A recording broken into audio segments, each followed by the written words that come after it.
We're back at WNST, Towson, Baltimore, and Baltimore Positive. We are getting up on the Radio Row week, but we are not going to the Super Bowl. We are having a promotion for Crab Cake Row called A Cup of Soup or Bowl, and we're doing it for the Maryland Food Bank. Beginning on February 5th, we'll broadcast live 8 hours a day. 5 days a week from 5 different places, including Costas, where I'm wearing my Costas shirt, and that will be on Tuesday. At some point, we'll get this guy.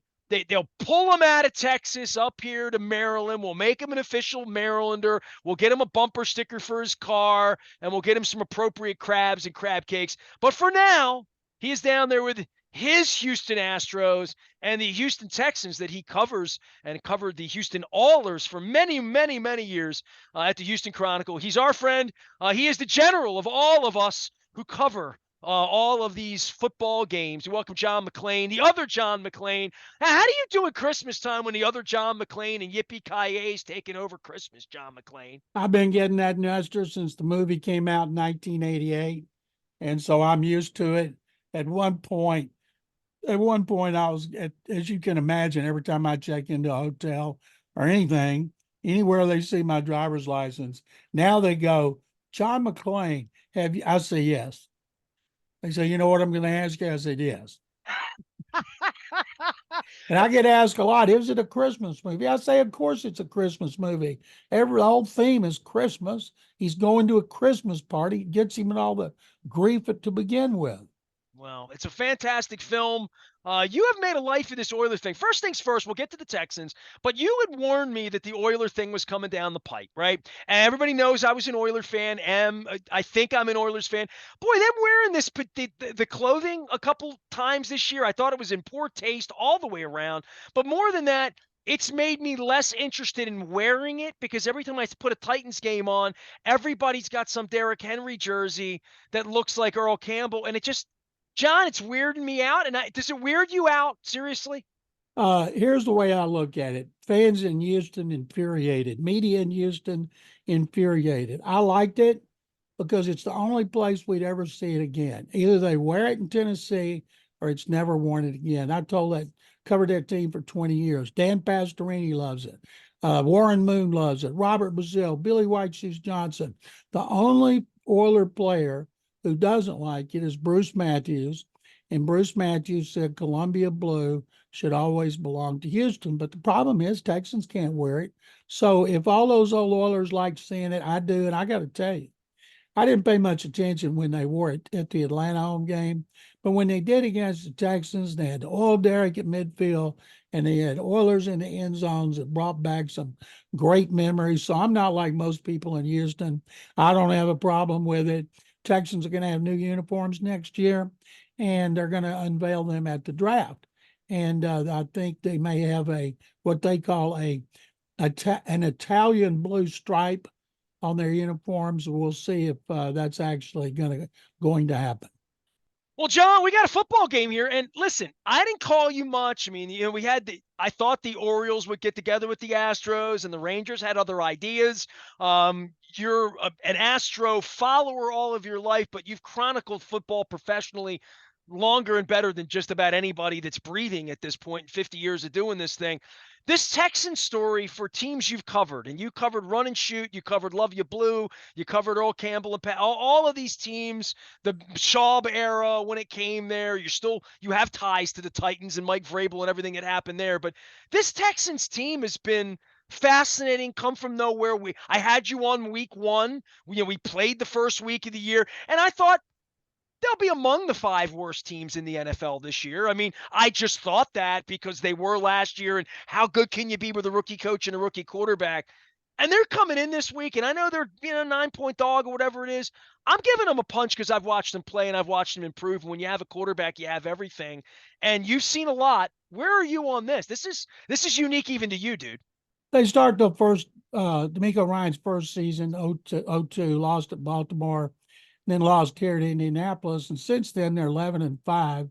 It's amazing because they lost at Atlanta on a field goal with no time left, lost at Carolina on a field goal with no time left. And that's when C.J. Stroud told the media after the game, I would like to have more explosive plays.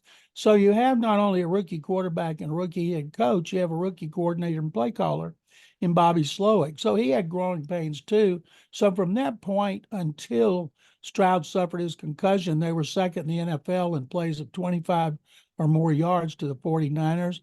And their offense is amazing. They've played four left tackles, four left guards, four centers, one right guard, and three right tackles. And and the lack of continuity up front affected them a lot up until at least their backups who were playing were solidified. And so the offensive lines played better, but Stroud it just continues to improve. And the thing that he does best, of course, he doesn't turn the ball over. 5 interceptions, the best touchdown interception ratio in the NFL, which is amazing because he doesn't dump the ball off a lot. He wants to throw it down the field. He lost Tank Dell, his second best receiving threat to Nico Collins 6 games ago. Other receivers, Robert Woods, Noah Brown, they've been in and out of the lineup with the injuries, but tight ends have stepped up. So he spreads the ball around. He likes to go down the field.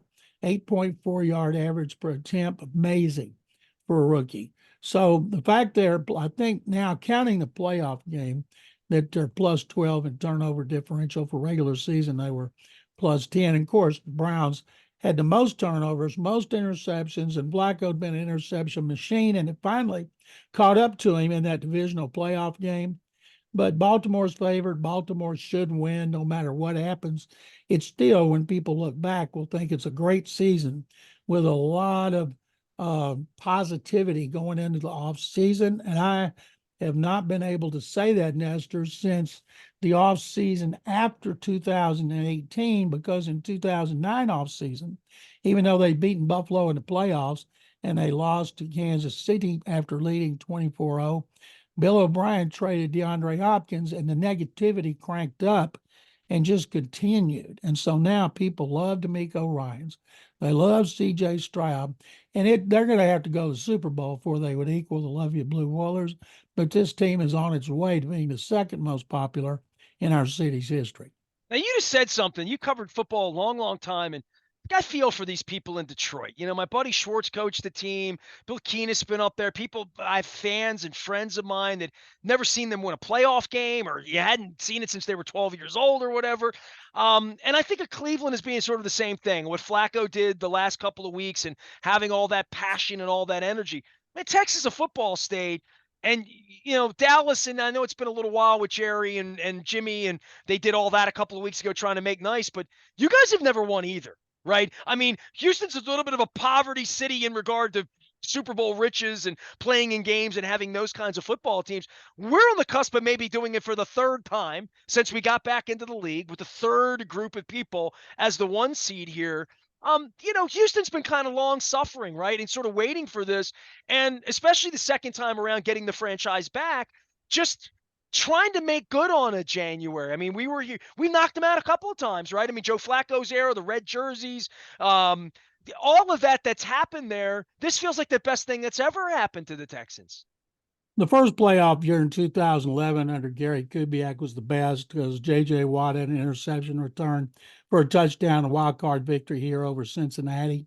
And this game that they won Sunday over the Browns was the best since that one. Because in 2012, they were 12-4, best record in franchise history, but they had a chance to cinch home field advantage and they blew it at the end, even though they beat Cincinnati again. Then they lost at New England as they did Baltimore the year before. DeMeco Ryans' last game as a Texans was in that game in Baltimore, and I'm doing a column today that if the Texans could upset the Ravens, Houston would have a team in the AFC Championship game for the first time since the Love You Blue Oilers after the '79 season when they lost a second consecutive championship game at Three River Stadium. And so what people really be excited about is next season. They got a lot of cap money, fourth in the league. It's so interesting, Nestor. Back when Nick Caserio pulled off his trade to move up to get the third overall pick to get Will Anderson Jr., who's been tremendous, to solve their two biggest issues, quarterback and an edge rusher. A lot of people killed him because he gave up his number one in 2024 because they said he could be giving up one of the top 3 picks. And most people predicted Arizona would have the top pick. Houston would have 2. Arizona would get Houston's pick. They'd take Caleb Williams and Marvin Harrison Jr. and be set for a decade. Well, right now, it's very ironic. The Texans beating Cleveland means the Texans' last first-round pick for Deshaun Watson will be higher than it will be better than the pick that Arizona got in the Will Anderson trade.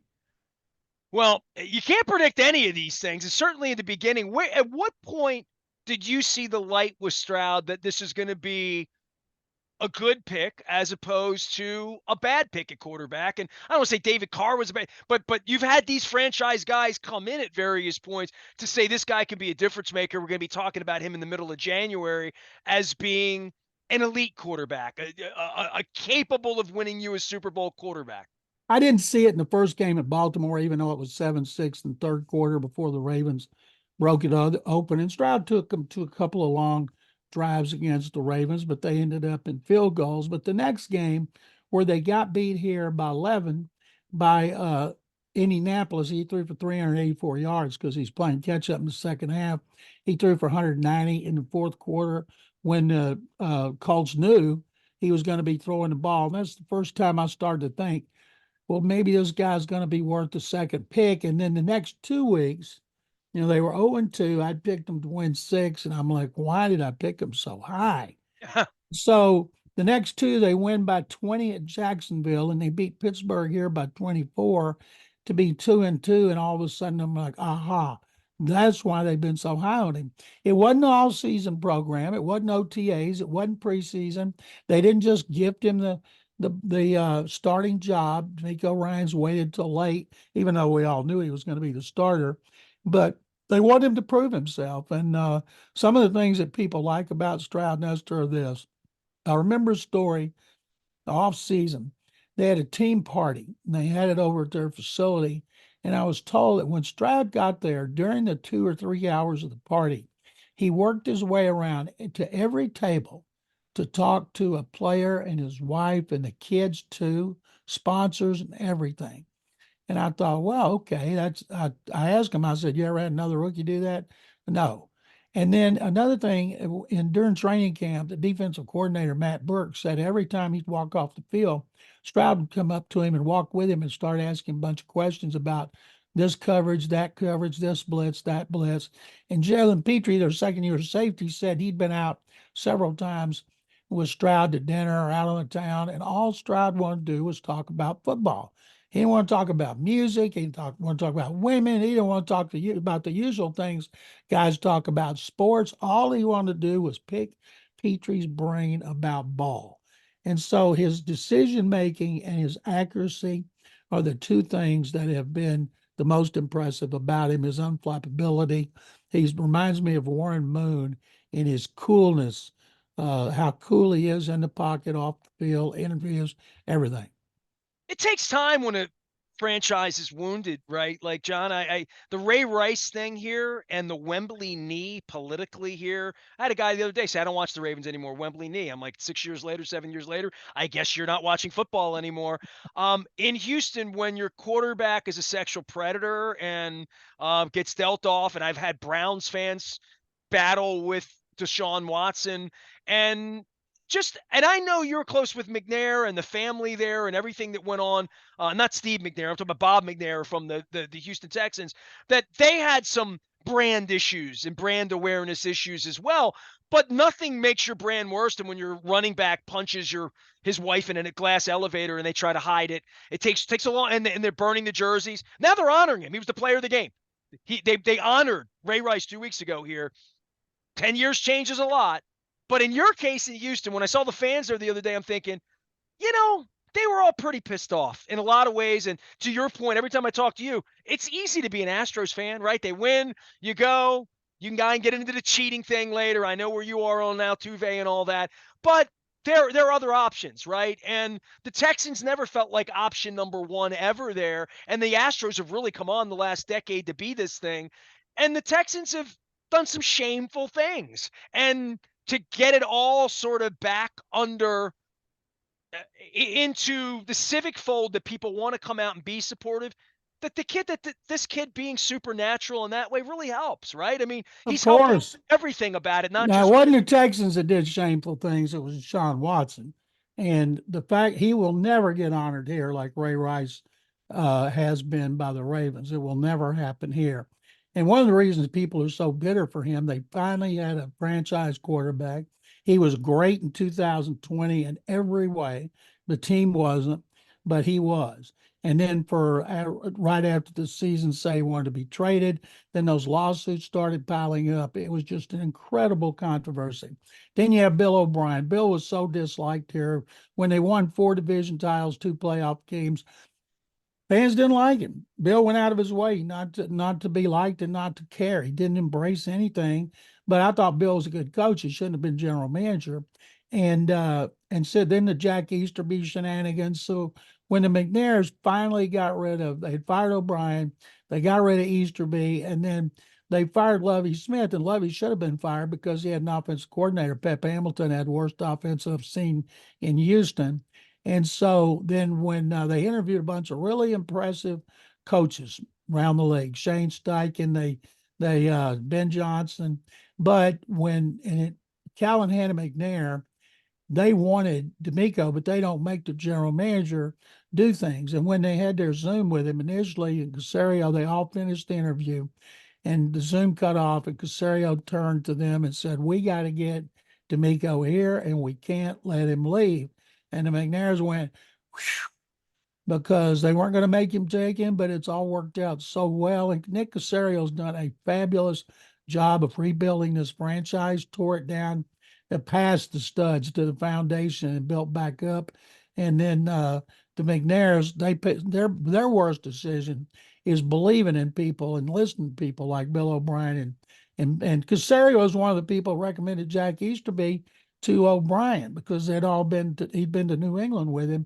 But right now, Casario's done a great job. Should be a candidate for executive of the year. D'Amico probably going to lose to Stefanski, coach of the year, but he's deserving. Stroud, of course, for offensive rookie of the year. But people here are so excited about this franchise.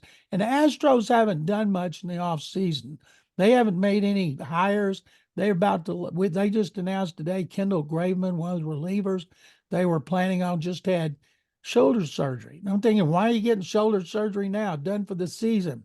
Contracts expired. Hector Neris, Phil Maton, Ryan Stanek, all those guys played a big role in winning a World Series 2 years ago and going to the championship game of the ALCS again. And Neris, they had this budget. Jim Crane won't overpay, but their bullpen's going to be hurting. And while I see everything that's going on with the Orioles, with Mike Elias doing exactly what happened here to rebuild that franchise, it's going to be so much fun to watch them. But right now, at this moment, we used to be a football team forever, and the Astros took it back over. Right now, everybody's talking about the Texans. They're not talking about the Astros because there's been no reason to talk about the Astros for months. And the Astros are, pitchers and catchers report across the league next month, but people here are all football. So we're not going to get the Texans taking over as a football town again anytime soon because the Astros have been so consistent.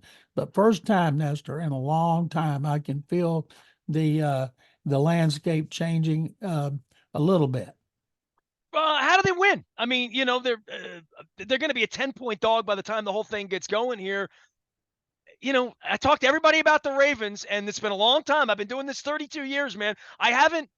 We've never been here like this where we're expected to win the Super Bowl. The hunted, the MVP, the best players, the Harbaugh shine of the national championship and the cheaters in Michigan, and he'll have a job by the end of the week.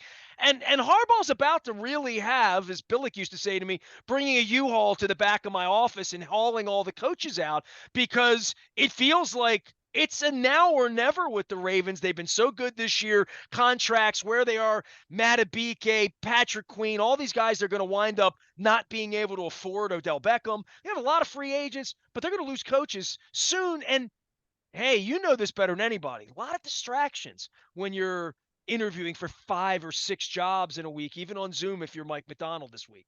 Well, Bobby Slowick's doing the same thing. Their offensive coordinator, I guess he is. You can, and he's had 4 teams reach out to him so far. Thing about Lamar Jackson, he's going to be MVP for the second time. He needs to win another playoff game.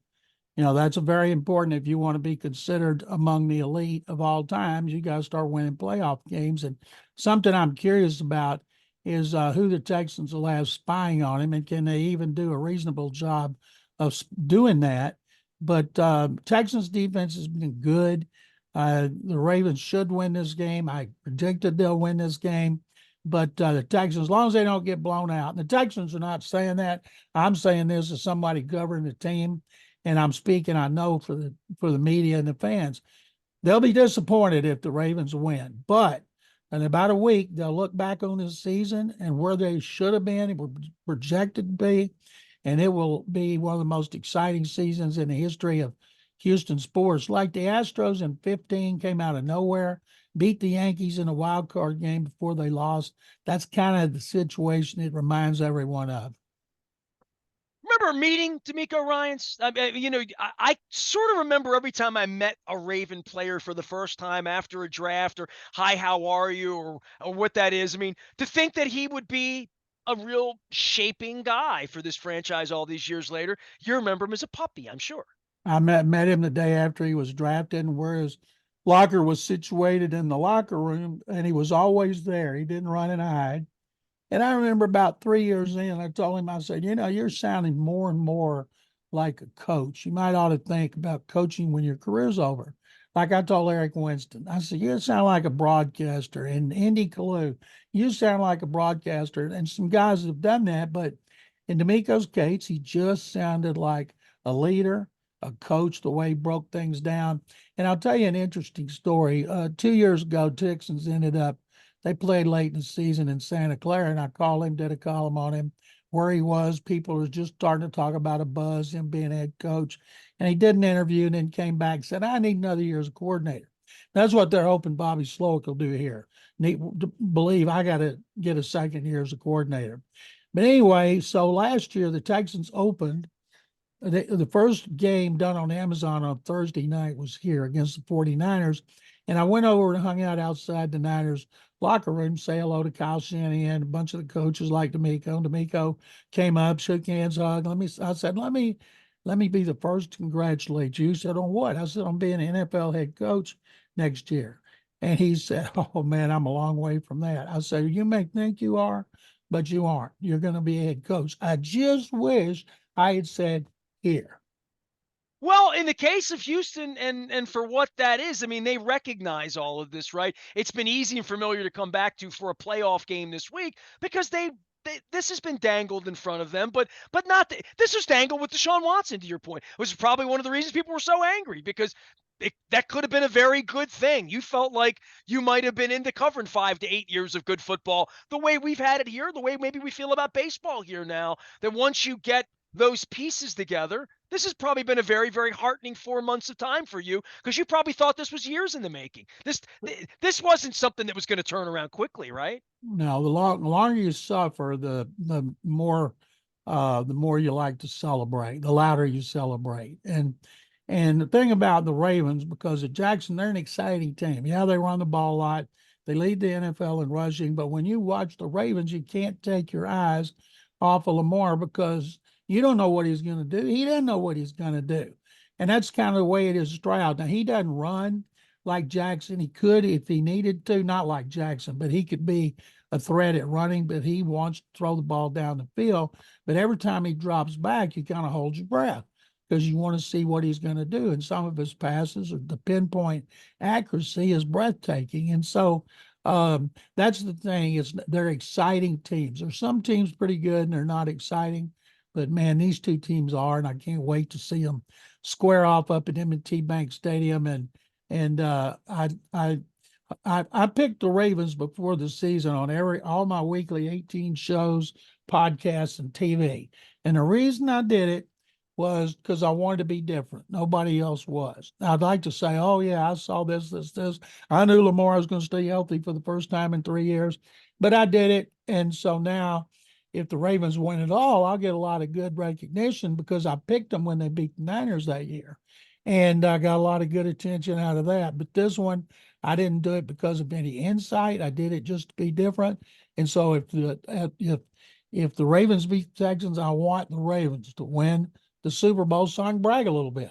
John McClain's been doing it for 5 decades down in Houston, Texas, back from the Oilers to the Texans and, of course, the Astros. He will be voting on the Pro Football Hall of Fame coming up this week as well. So at some point, I'm not doing the Radio Row thing in Vegas. I'm doing this crab cake row thing or whatever, but we could sit here and go at it all night. Give me the plugs for what you're doing with your life, because things have been different and changed, and you were at the Chronicle for a million years. Now you do a million different things. I retired from the Houston Chronicle after 47 years, so I get my pension and I can do commercials on my radio station.